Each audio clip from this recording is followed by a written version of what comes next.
topic is indeed effectively the topic of the conference as a whole.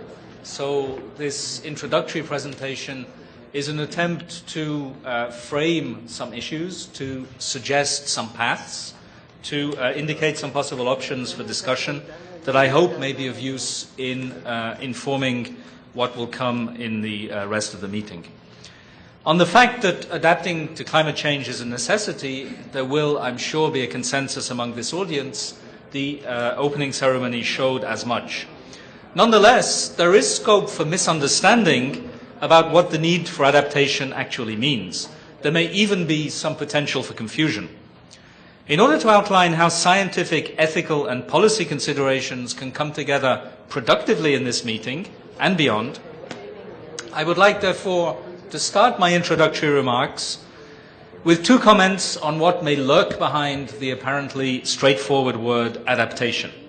First, as everyone is aware, as a number of speakers alluded to in the opening ceremony, there is a political subtext. Adaptation is often regarded as effectively the price to pay for the failure to take mitigation seriously. And indeed, for many years it was regarded as rather incorrect to even talk about adaptation, since that implied a distraction or a lack of emphasis on mitigation. However, as I will explain a little later in this presentation, this is probably rather misleading. The Deputy Prime Minister, in his opening remarks, emphasized the need for a balanced approach to mitigation and adaptation. Not only do I share the view, but I'd be tempted to go somewhat further and to emphasize, as I will in a moment, that there is far less difference between mitigation and adaptation than is often thought. The contrast is overstated. Serious long-term mitigation will inevitably require structural social transformations, and this will be adaptation, not just to the impacts of climate change, but to the challenges of mitigating the social drivers of climate change.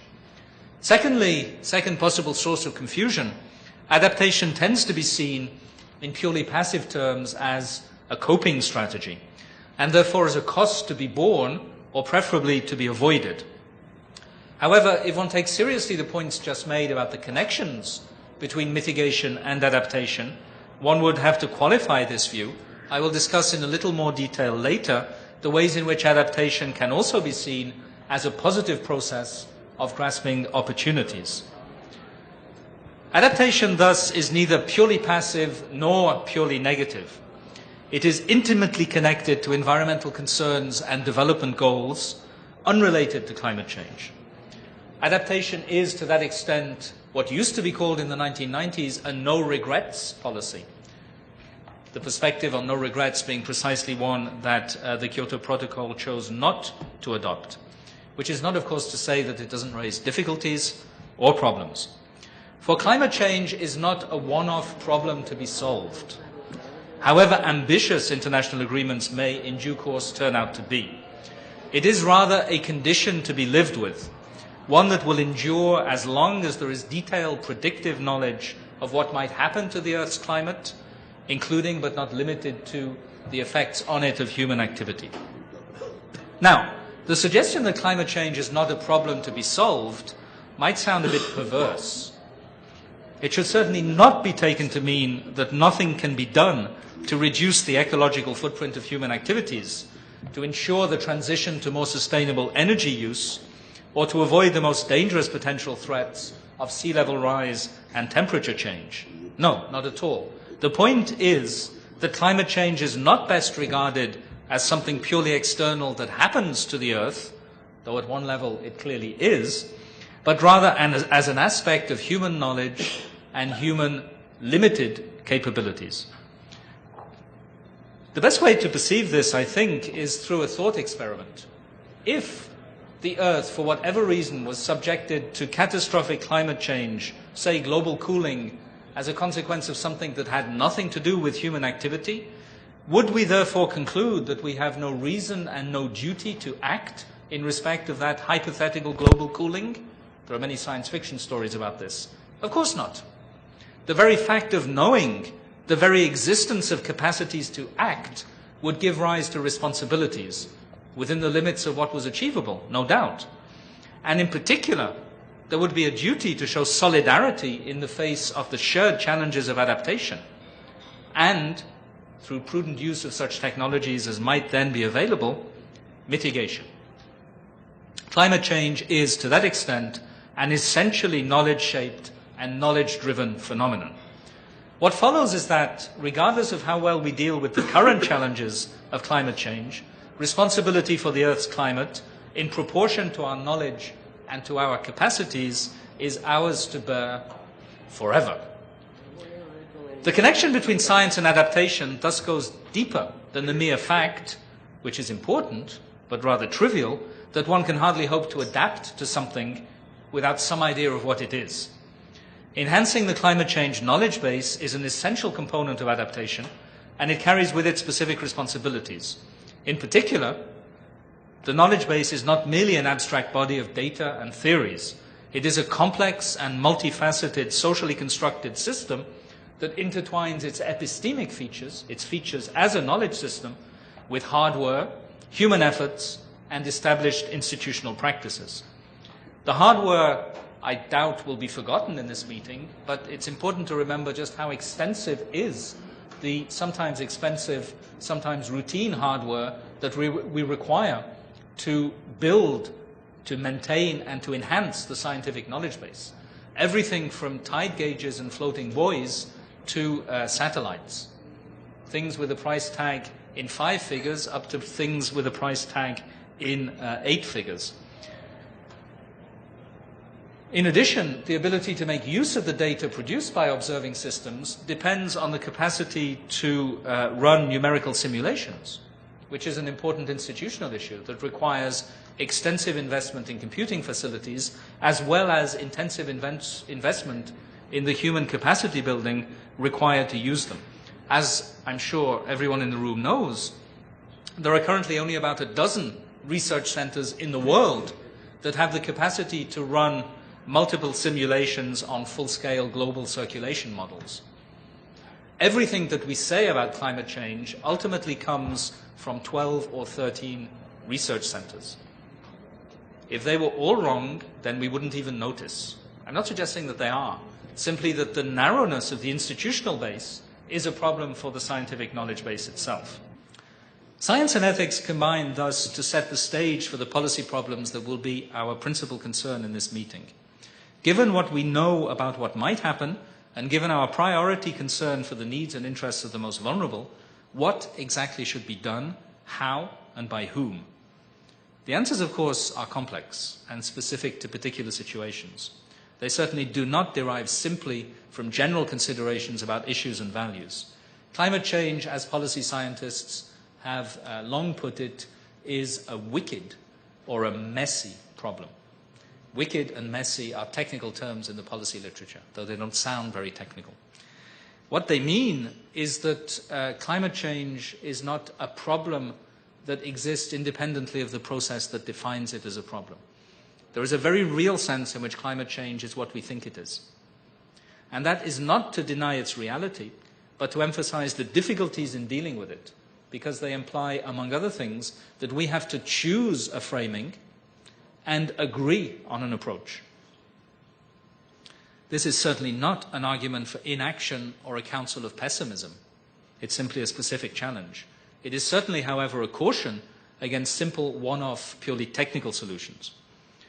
The case of sea level rise, which is a great concern in the Caribbean, may perhaps serve as an illustration here. As you know, the main issues relating to sea level rise, as studied by the IPCC, by UNDP, by UNEP, by the World Bank, there have been a number of detailed studies on this issue in the past 3 or 4 years, concern the vulnerability of infrastructure, including but not limited to tourist infrastructure, both to the rise of the sea itself, to induced coastal erosion, particularly of beaches which are an extremely fragile environment, and to related bad weather events. There may also be indirect effects on agricultural productivity via saltwater aquifer intrusion in certain settings, though it appears that the impacts on agriculture are likely to be greater from changing temperature and precipitation.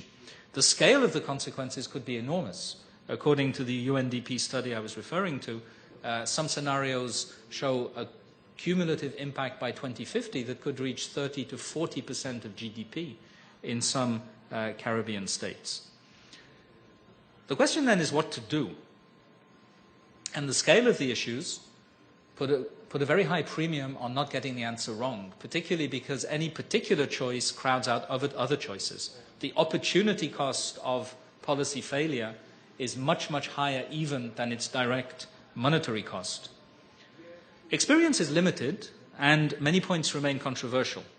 But there is a broad emerging consensus that the easy options may not be a good idea. The easy options are those based on changing hard infrastructure or protecting it with more of the same, steel and concrete. Again, hard is a semi-technical term in this context, but one that is pretty easy to understand. In the 16th Conference of the Parties to the UNFCCC in Cancun last December, there were a myriad of side events devoted to various aspects of adaptation. And it was very striking how often engineers, who were not occupationally hostile to steel and concrete, were arguing that soft infrastructure is at least important as hard infrastructure and may require different solutions. Soft infrastructure being, for these purposes, social, human, and cultural processes that make hard infrastructure work by maintaining it, by operating it, by embedding it in concrete social processes. For example, in those areas where freshwater scarcity is likely to be aggravated by climate change, adjusting the social patterns of water use, using technologies geared to more efficient water management, is likely to be a cheaper and more effective adaptation strategy than higher dams, deeper boreholes, or highly energy-intensive seawater desalination. Similarly, with respect to tourist infrastructure, which will be discussed tomorrow in this meeting, maybe the best option is neither to protect it at all costs, nor to rebuild it like for like, but rather to rethink it, with a view to inventing a model or a diversified set of models that depend less on specific localized assets, such as beaches and hotels, and more on a soft and more flexible infrastructure of service provision. And this, as you know, is precisely what has become known in the technical and increasingly in the policy literature as resilience, a word that comes from psychology, but has a fairly straightforward meaning in this context as applied to societies in the face of climate change. Not, therefore, adapting to one particular change once, but enhancing the capacity of society as a whole to understand and to respond positively to change in general. Hence the emphasis put by Mrs. Alvarez on social innovation in her introductory remarks this morning. Two additional ideas deserve to be mentioned in this context. First, climate change cannot be understood as a policy challenge unless the full range of its social, human, and cultural dimensions are taken into account. Otherwise, policy gets locked into a hard infrastructure perspective and a self-defeating search for one-off technical solutions. The sectorialization of climate change, the tendency to divide it up into little packages, each of which is the responsibility of a sectoral ministry, is often part of the problem in this regard. You cannot address, for instance, the impact of climate change on agriculture without reference to transport. You cannot address climate change in cities without reference to housing policy and energy policy. And governance structures are typically not designed to ensure this kind of comprehensive approach. They tend rather to encourage fragmentation. Secondly, climate change is an opportunity as well as a challenge, even in particularly vulnerable societies. I gave the example of irrational water use, which should be addressed anyway for reasons unrelated to climate change. Another example, which is, I think, well known, particularly from the recent work of UNEP, is the problem of black carbon, soot. Soot is a byproduct of poor combustion, and it also contributes directly to climate change via atmospheric particulate concentration and even more glacial deposit. By making glaciers darker, soot makes them absorb more heat and therefore melt faster. But even before we talk about climate change, soot in many developing countries is a very serious health hazard that causes hundreds of thousands of deaths annually, primarily among women and children, because they are in direct contact with the poorly designed and poorly maintained open fireplaces on which they cook. in conclusion, to borrow this morning's joke, but it's true, it is actually the conclusion. This meeting invites us to look back to COP16 in Cancun and to take stock of the very modest and perhaps transient successes achieved there.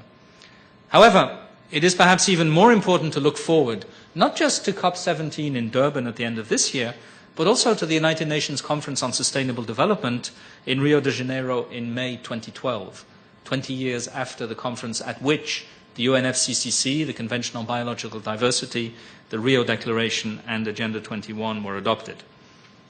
It is not very controversial, I think, to suggest that the deliberate adoption by the international community of a very narrow framing of climate change, which is the logic of the Kyoto Protocol, has not made the issue easier to handle, as was assumed in 1997, but has actually created a fairly severe form of gridlock. Movement towards a more comprehensive agenda, which was actually clearly in evidence even within the UNFCCC process itself in 2010, brings its own dangers, of course, the danger of dilution. The broader the agenda, the less the need to focus on any particular part of it, of distraction. Minor issues might attract all the attention and prevent an adequate response to major issues. And of course the risk of a purely a la carte approach to action against climate change.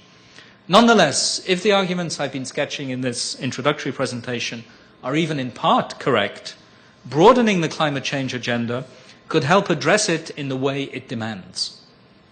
If so, adapting to climate change would become just one very important dimension of sustainable development. Not a one-off problem to be solved, but an ongoing, never-finished challenge. Not simply a cost to be borne, but a stepping stone towards a more human world. Thank you.